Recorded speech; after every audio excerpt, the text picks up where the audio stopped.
अगली खबर की तरफ बढ़ते हैं और आपको ये बताते हैं कि जो नए दोस्त होते हैं उन्हें पक्का दोस्त क्यों नहीं माना जाता है। पिछले दिनों चीन के विदेश मंत्री जो है वांगी वो भारत आए। उन्होंने प्रधानमंत्री मोदी, विदेश मंत्री एस जयशंकर, एनएसए अजीत डोभाल से मुलाकात की। हम आपको इस पर चाणक्य नीति बता रहे थे कि ऐसे दोस्त जो दुश्मन रहे हों उनके करीब भी जाइए तो आग की तरह उनसे संभल कर रहिए। यहां तक कह दिया वांगी ने कि चीन भारत को अपना खास साझेदार बनाएगा और चीन एससीओ समिट में प्रधानमंत्री मोदी के आने से खुश है। इन खबरों को देखकर यही लगा कि अब चीन भारत से दोस्ती चाहता है और शायद अब सूरत धीरे धीरे बदल रही है। लेकिन इसी दौरान कुछ ऐसा हुआ जिससे भारत की चिंता बढ़ गई है।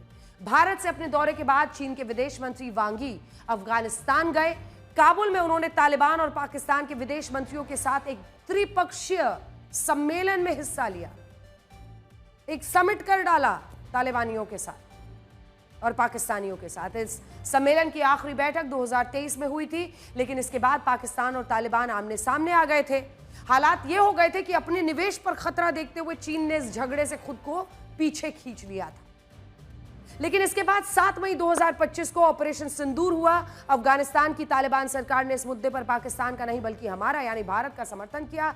इस बात ने चीन के माथे पर चिंता की लकीरें खींची और शायद उसने ये सोचा कि अगर अफगानिस्तान भारत के पक्ष में चला गया तो उसका one belt one road project मुश्किल में पड़ जाएगा। इसी के बाद मई महीने में ही चीन ने पाकिस्तान और तालिबान को साथ लाने की कोशिश शुरू की।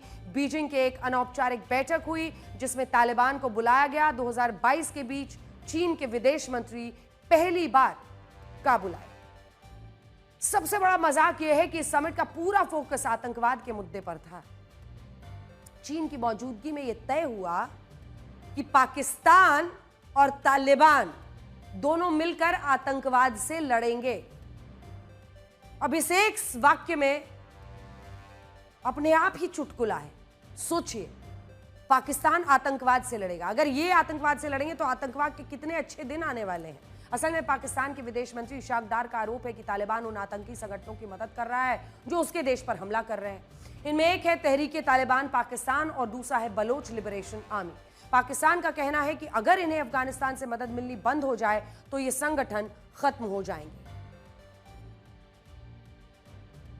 जबकि अफगानिस्तान के विदेश मंत्री आमिर खान मुतक्की का कहना है कि पाकिस्तान के आरोप बेबुनियाद हैं। हालांकि चीन ने इस मुद्दे पर दोनों देशों को एक साथ काम करने की नसीहत दी और यह कहा कि तालिबान पाकिस्तान में बढ़ रहे आतंकवाद को रोकने में जो मदद कर सकता है वो करे। लेकिन क्या आपने सोचा है कि चीन आखिर इनकी लड़ाई को रुकवा रहा है? तो इससे आपको मैं जरा बड़ी स्क्रीन पर चलकर एक बार फिर से दिखाती हूं। अगर आप ये जो नक्शा बड़ी स्क्रीन पर आने वाला है इसको देखेंगे तो आपको समझ में आएगा कि इस नक्शे में चीन, पाकिस्तान, बलूचिस्तान और भारत ये वाला हिस्सा और फिर उधर अफगानिस्तान। चीन पाकिस्तान में एक इकोनॉमिक कॉरिडोर बना रहा है जिसे सीपीईसी भी कहते हैं, जो आप देख रहे हैं चीन से होता हुआ, ये पीओके से होता हुआ, पाकिस्तान से होता हुआ, बलूचिस्तान से निकलता हुआ ग्वादर पोर्ट तक जा रहा है। भारत ने इसका हमेशा से विरोध किया क्योंकि ये इकोनॉमिक कॉरिडोर पाकिस्तान के कब्जे वाले कश्मीर से होकर पेशावर होते हुए बलूचिस्तान के ग्वादर पोर्ट में पहुंच रही है। ये पाकिस्तान के कब्जे वाले कश्मीर के हिस्से से जा रही है और फिर पेशावर होते हुए ये बलूचिस्तान के हिस्से में आकर ग्वादर पोर्ट पर यहां पर खत्म होती है। अब चीन चाहता है कि सीपीईसी का दूसरा चरण लागू। दूसरे चरण का मतलब यह है कि पाकिस्तान के पेशावर से इस सीपीसी को अफगानिस्तान के काबुल से जोड़ दिया जाए। पेशावर से काबुल। तो ये आप समझिए अब फेज 2 में चीन ये चाहता है और इसीलिए वो चाह रहा है कि ये जो ट्राइलैटरल समिट आप देख रहे हैं पाकिस्तान, अफगानिस्तान और चीन का, वो दरअसल सीपीईसी को नजर में रख के ही चीन आगे बढ़ा रहा है। ये सबसे, जिसे आप कह सकते हैं फ्लैगशिप इस वक्त कार्यक्रम है चीन का, ये सीपीईसी, ये इकोनॉमिक कॉरिडोर। हालांकि इस इकोनॉमिक कॉरिडोर के बनने से अफगानिस्तान से ज्यादा चीन को फायदा होगा। चीन इसके तहत हाईवे, रेल, ऊर्जा प्रोजेक्ट, पाइपलाइन, इंडस्ट्रियल जोन्स बनाएगा और उनके लिए वो अफगानिस्तान की जमीन को खोदेगा और जब वो अफगानिस्तान की जमीन को खोदेगा तो उसे वहां लाखों करोड़ों रुपए के प्राकृतिक संसाधन दबे हुए मिलेंगे। अमेरिकी जियोलॉजिकल सर्वे के मुताबिक अफगानिस्तान की जमीन के नीचे $3 ट्रिलियन, जब आप देखेंगे तो अफगानिस्तान की जमीन के नीचे, जहां पर ये पूरा हम आपको दिखा रहे हैं, सोना, तांबा, तेल, रेयर अर्थ मेटल्स, कीमती धातुएं, लोहा अफगानिस्तान की जमीन में। और इसीलिए तो अफगानिस्तान की जमीन के नीचे चूंकि $3 ट्रिलियन यानी 258 लाख करोड़ रुपए का तांबा, सोना, लोहा, तेल, रेयर अर्थ मेटल्स, कीमती धातुएं हो सकती हैं। इसके अलावा इसी पर चीन की नजर है। इसके अलावा चीन अफगानिस्तान में CPEC का विस्तार करेगा, वो भर भर के उसे लोन भी देगा, और जब तालिबान इस लोन को चुका नहीं पाएगा तो इसके बदले में चीन उस पर दबाव बनाकर उसकी भौगोलिक स्थिति का भी इस्तेमाल कर सकता है।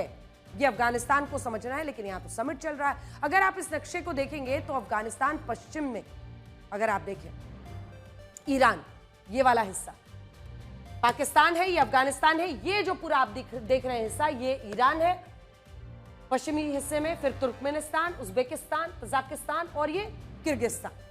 अफगानिस्तान पश्चिमी में ईरान से और उत्तर में मध्य एशिया से जुड़ा हुआ है, यानी ये चीन के लिए एक पुल की तरह हो सकता है।